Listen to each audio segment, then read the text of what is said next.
रात्री 2:30 वाजताच वैभवचा फोन आला आणि फोन बघून मला थोडं धसच झालं. पण परत तो म्हणाला, "अगं ताई, आत्या झाली तू." मला इतकं छान वाटलं ना आत्या झाली हे ऐकून. आणि मग काय, आत्या सकाळी जोशमध्येच की. मग सकाळी आपलं लवकर सगळी कामं आवरली आणि पटकन सुंटवडा बनवून घेतला. आता मला प्रॉपर व्यवस्थित शूट करण्यासाठी माझ्याकडे तेवढा टाईम नव्हता. मला आजच हॉस्पिटलमध्ये जायचं होतं त्यांना भेटायला.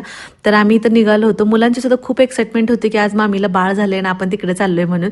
आणि म्हणून मग आता आम्ही निघालो होतो. जरा थोडंसं म्हणजे नंतर मला जायला लवकर भेटेल नाही भेटेल म्हणून म्हटलं आजच जाऊन येऊ म्हणून मी आले होते.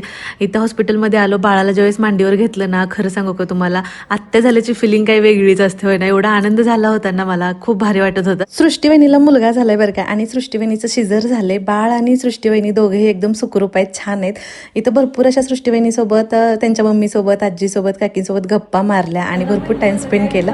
आमच्या बाळाला तुम्ही भरभरून आशीर्वाद द्या. चला, व्हिडिओ आवडला तर सबस्क्राईब करा. भेटू परत, तोपर्यंत बाय.